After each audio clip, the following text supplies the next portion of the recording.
episode 12, Wrestlemania XII. We're in Arrowhead Pond, California. 18,853 in attendance, 1996. Jerry Lawler and Vincent Mann once again on commentary team. No national anthem this time. No, kind of strange. First time. Yeah. We start off with Camp Cornette, which is Vader, Owen Hart, and British Bulldog with Jim Cornette defeating Yokozuna, Jake the Snake Roberts, and Ahmed Johnson, who are with Mr. Fuji in 12 minutes 51 seconds. I had no idea who was the heels and who was the face in this. It was just all happening all of a sudden. Yeah, it was a complete wild brawl. You had Ahmed Johnson doing a suicide dive to the outside to Vader, which was quite cool. But basically, this was literally just to start the thing. It was boring. It was crap. Cornette hits Jake the Snake Roberts, and then Vader hits the Vader bomb for the win. That's it. We then go backstage, in which we get shown how Goldust has become obsessed with Rowdy Roddy Piper and has like a shrine to him. This is when Goldust was in his really weird. I've only seen him like modern day, so which is I got very to see. Toned down. Yeah, exactly. This is PG, really weird. not back then. Yeah, because like this is coming up to the point where we're close to the Attitude Era, so you get to see some really weird stuff. We get to see this gold car pull up, and you got Rowdy Roddy Piper with a baseball bat, and he sprays the gold car with water, then uses a baseball bat to smash into the car and pulls out Goldust, and he's beating up Goldust. It's not a match; it's beating the shit out of him. He actually is punching Goldust really hard. He had blood coming out of his head. Like real punches. Yeah. Because we got to see Rowdy Roddy Piper's hands, and they're all busted open where he's been punching. You can hear it, like he's on that car and he's been punched. Yeah. There's no way of that like being faked or protected. No. That's literally him. Piper's hands are bleeding. Goldust jumps in the back of his car and drives off, and Piper gets to go in his car and leaves all blood on the handles where his hands are like drips, busted open. We then go into Stone Cold's debut, where Stone Cold Steve Austin with Ted DiBiase defeats Xavier Vega in 10 minutes. This is before Stone Cold is the beer swigging. Before the glass, before the stunner, this is the $1 Million Dream, Steve Austin. I saw him come out and I got really excited because it's his debut and I really like him. But he wasn't what I know as Stone Cold. This is before the build-up of Stone Cold Steve Austin. Basically, they use this match as a filler whilst they continue to show Rowdy Roddy Piper in a police chase. High-speed chase. High-speed chase, which obviously wasn't Rowdy Roddy Piper. Basically, the end happens when a ref gets a ref bump. Austin uses the $1 Million Belt onto Vega to knock him out, and then he locks in the $1 Million Dream, and the referee comes back and counts out for the victory. He looks very weak though, doesn't he? Who, Austin? Yeah, I thought so. I think it's more because they're not concentrating on the match that it makes it look weak. It's cheap. It's a nothing match. Kind of like the next match as well. We get more images of Rowdy Roddy Piper driving, and then we go to the back for Mr. Perfect interviewing Diesel, who's discussing the mind games with the Undertaker, in which Undertaker comes out of a hole in the ring and pulls Diesel into the ring, and then there was this really cool moment where Diesel opens up a coffin and there's a fake Diesel in the coffin looking like him. I didn't even know how they did that. That was pretty cool. We then get the return of Ultimate Warrior, who defeats Hunter Hearst Helmsley with Sable in 1 minute 40 seconds. We get to see Triple H use the pedigree, and Ultimate Warrior just steps straight back up and completely no-sells it. We never see that today. It's meant to be the most powerful finisher of all time, and Ultimate Warrior just walks out of it. The whole thing was mad. I said to you when we were watching it tonight that it's like Triple H, Hunter is like obviously in his like almost smoking jacket, kind of posh ghetto, and then you've got Ultimate Warrior. It looks like his rebellious son that's on drugs. Yeah, and they're having a intervention. He said, goes wrong. And then obviously Triple H listens to his dad. Backstage, and we get the debut of Mark Mero. Great. Triple H is blaming Sable and hits Mark Mero, and they have a fight outside the back. We get more footage of Rowdy Roddy Piper driving around, and then we go into The Undertaker with Paul Bearer defeating Diesel in 16 minutes 46 seconds. We get The Undertaker using his uppercuts for the first time. We also get Old School. We get this really funny moment where Paul Bearer is running away from Diesel, and he looks into the mirror and he goes, "Oh no!" Which was so stupid. Do that impression again for a second, just for the camera. Oh no! It's so stupid. Yeah, it was quite funny. It was funny because Diesel was actually getting booed during this match as well, in which he's meant to be the good guy. Bear hug to Undertaker from Diesel, but obviously the Undertaker kicks out of it. We get a flying clothesline from Undertaker, and then we get a powerbomb from Diesel, in which Diesel doesn't go for the cover. He's too busy taunting. Undertaker sits up, and then Undertaker gets hit with another jackknife powerbomb, and then again Diesel taunts, then finally goes for the pin, but Undertaker grabs Diesel by the throat rather than the pin, and he slowly gets to his feet,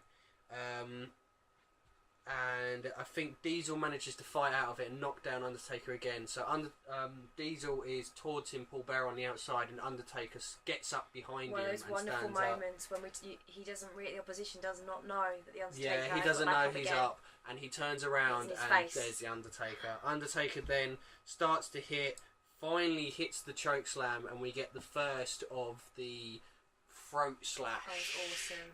And then we get the tombstone and the win with the eyes rolled back. So Undertaker defeats Diesel. We then finally get to see two cars pull up in the parking lot, and we're back with Rowdy Roddy Piper.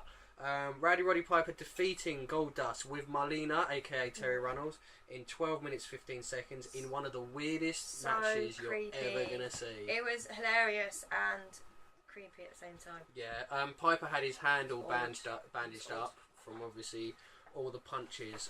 There was also blood all over Rowdy Roddy Piper's jeans, obviously where he's been bleeding everywhere. Goldust was like rubbing and taking Piper's top off and then sitting on top of him and looking like he's going to kiss him. And then he did at one point. Goldust does kiss him, yeah, and that's when Piper loses his shit. And he sort of like rips his clothes off to show that Goldust is wearing women's underwear, and like he's punching him and kicking him, and then he low blows him, and then that's it. The match he's just not just ends. he's not just wearing panties. He's wearing pants and like stockings.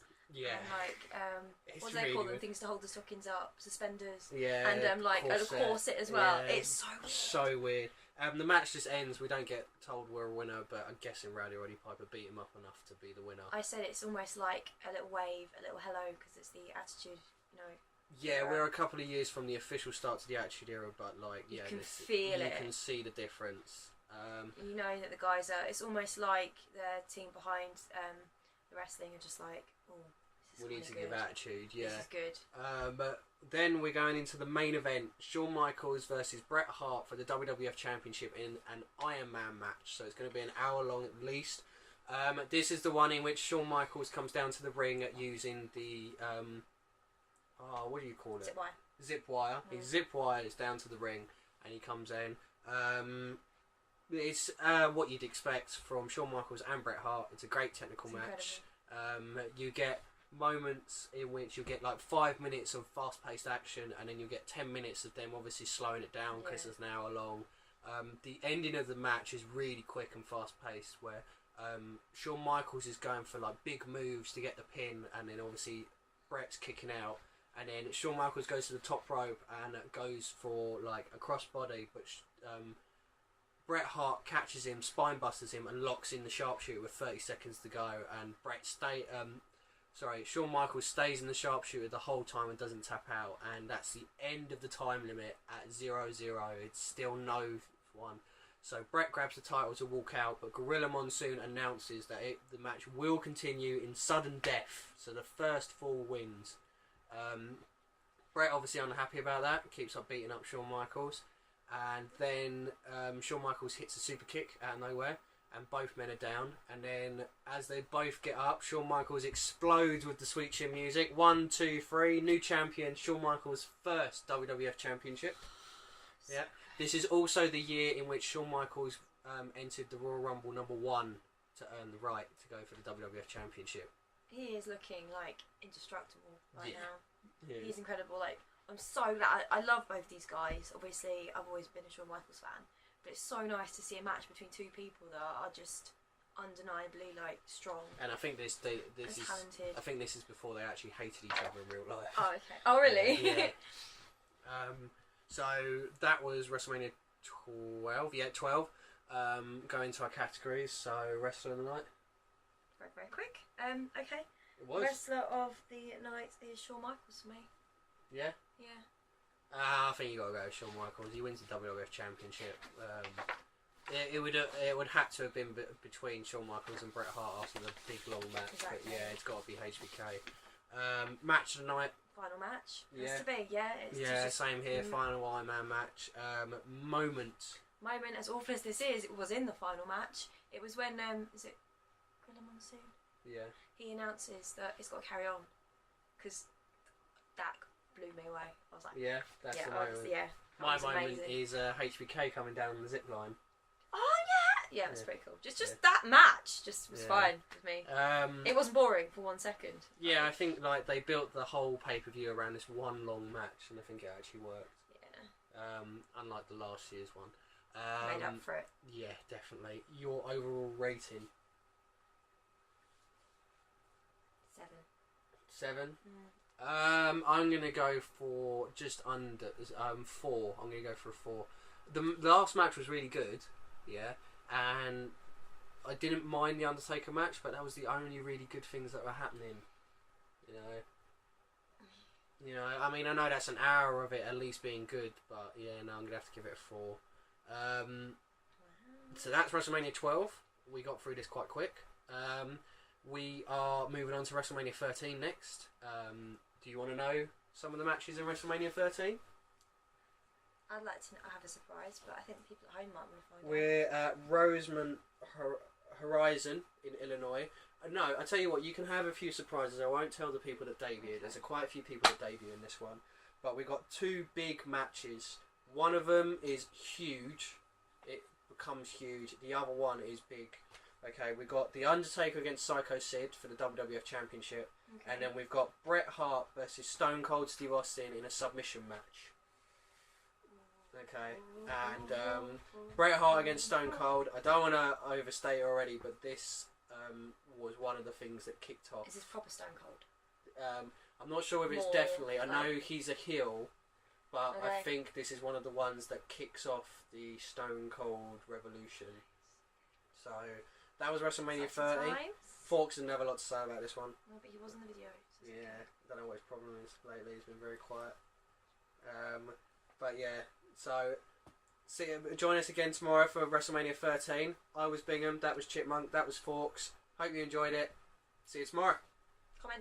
Comment, subscribe. like, subscribe, because apparently we always have to say that. So comment, subscribe, like, yeah, and join us tomorrow. See you later. Bye.